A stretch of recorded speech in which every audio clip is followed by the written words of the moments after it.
cruzada e hoje nós estamos discutindo o cyberbullying e para isso nós recebemos o advogado especialista em direito digital, Alexandre Ateniense.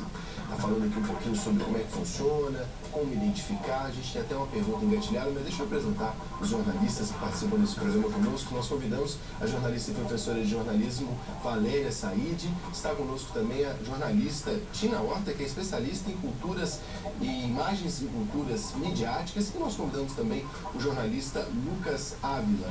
Você, como sabe, é o nosso convidado para participar com a interação. O programa é gravado, mas tem aí o nosso e-mail para que você possa enviar sua sugestão, seu comentário. Quem sabe deste programa não surgem outros bons programas. Para quem nos acompanha desde o primeiro bloco, a gente já está...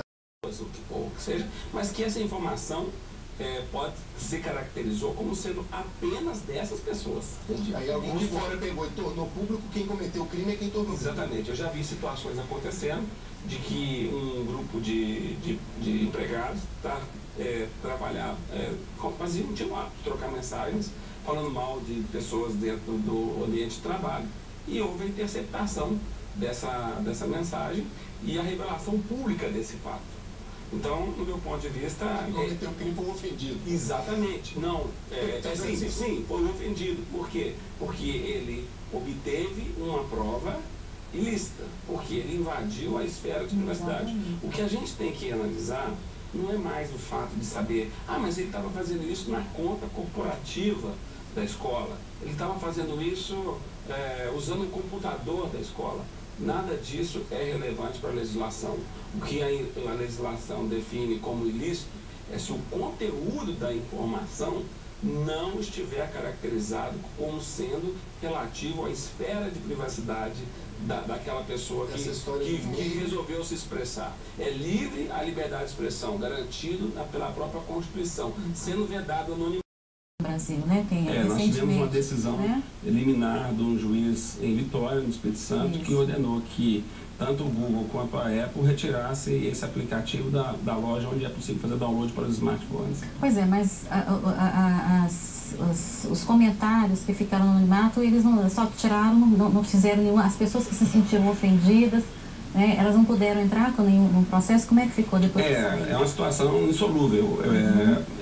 Vou dar alguns exemplos. Secret, Tumblr, WhatsApp, são prestadores de serviços que estão, no momento, imunes ao cumprimento de ordens judiciais brasileiras.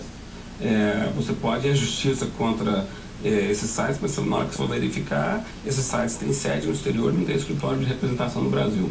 O Marco Civil avançou de certa forma, porque quando a empresa tem sede no exterior, mas tem escritório de representação no Brasil, não há dúvidas mais que essa empresa deve submeter à jurisdição brasileira o cumprimento das ordens judiciais. Mas, nesses casos, essas empresas propositadamente têm um grande número de usuários no Brasil, mas não abrem escritórios aqui, porque não querem ter o ônus de enfrentar inúmeros processos na justiça. Então isso funciona como um evidente paraíso fiscal das ofensas, de modo que as pessoas podem buscar esses meios para tentar resolver o problema. Agora, é bom que se diga que a prova, ela não pode ser compreendida isoladamente só com os ataques que acontecem no mundo digital. Pode ser que a vítima tenha meios de fazer a prova. Poder orientar no sentido de falar, olha, não vai dar. Isso é muito comum. Então, ela pode até não revelar. Ela não deve revelar. Explicitamente que se deve a esse fato. Pode até encontrar outros motivos, mas se essa prova for revelada, isso pode evidentemente mostrar que há uma falha, sobretudo pela obtenção de uma prova ilícita que se revela a partir de imagens e culturas midiáticas. Está conosco o jornalista Lucas Ávila e também a jornalista e professora de jornalismo Valéria Said, que ficou com uma pergunta no segundo bloco, no finalzinho. Eu vi que você estava quase com a mão levantada, né, professora? Invertemos a ótica aqui agora, por favor. Então, a gente está fazendo, Alexandre, essa discussão, a gente sabe que o cyberbullying, a faixa etária são os adolescentes de 12 a 17 anos. Então, eu gostaria de saber de você quais as funções, as responsabilidades, tanto da escola quanto dos próprios pais. Inclusive, querendo uma explicação melhor, a gente estava conversando aqui nos bastidores, os pais, inclusive, podem serem responsabilizados pelas práticas dos filhos no bullying. Como é que está essa situação? É verdade. Tanto os pais quanto as instituições de ensino. O Código Civil prevê isso. Ou seja, se houver a caracterização de qualquer ato praticado pelo menor que, digamos, esteja inclusive no exercício dessa atividade dentro da instituição de ensino, a instituição de ensino pode ser penalizada, condenada por indenização quanto à prática desse ato, porque ela é responsável pela formação dos alunos, como os pais também são responsáveis pela prática dos atos de seus filhos menores. Então, isso significa dizer o quê? Que em regra, tanto os pais, que eu acho que de todos são aqueles que estão menos protegidos, porque na sua época não tiveram nenhuma formação para saber como lidar com esse problema. E a escola, que sinceramente, no meu ponto de vista, eu sou crítico, porque eu acho que a escola não está assumindo esse papel. A escola está deixando esse problema para que os pais resolvam, e os pais estão incapacitados para poder lidar com esse problema, e o problema não se resolve. E mais, por outro lado, cada vez mais nós estamos tendo acesso de smartphones na mão de menores de idade mais cedo, que não são nem orientados adequadamente, e essa química explosiva está entrando em poluição. Esse é o grande problema, ou seja, a gente não está tratando o problema na raiz, seja na formação de cultura, de ensinar o que é certo, o que é errado, que a internet é um beco escuro, que você tem que desconfiar sempre, que evidentemente nenhum tipo de interatividade que você faz no meio digital pode ser considerado como sendo aquela pessoa que de fato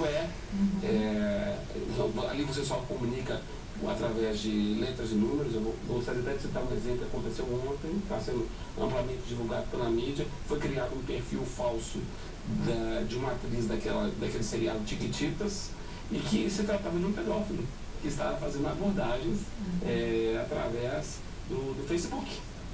E aí uma mãe viu a filha numa situação estranha, que a pessoa queria que ela revelasse fotos, imagens pessoais, e denunciou o fato.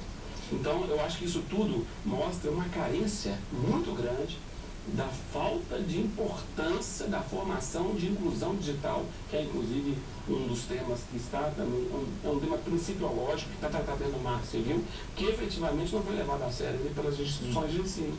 E que isso faz com que a sociedade sofra, evidentemente, com problemas dessa natureza que ainda não são considerados prioritários e solúveis. E o que está faltando mais, por exemplo, nas escolas? Mais debates? Por exemplo, você tem a questão de um psicólogo. Nem todas as escolas têm condições de ter um psicólogo que possa, pelo menos, orientar, né? Porque eu entendo que quem sofre do bullying, ele sim vai ter problemas psicológicos, mas quem pratica também provavelmente deve ter algum problema para ter tanto prazer em ofender gratuitamente. Certamente, né? O ambiente familiar, de alguma forma, contribui para essa prática. Então, tem que ter uma parceria das escolas com os próprios pais. Eu já vi cenas e imagens de cyberbullying que mostram que, evidentemente, são pessoas que fazem isso até com certo sadismo.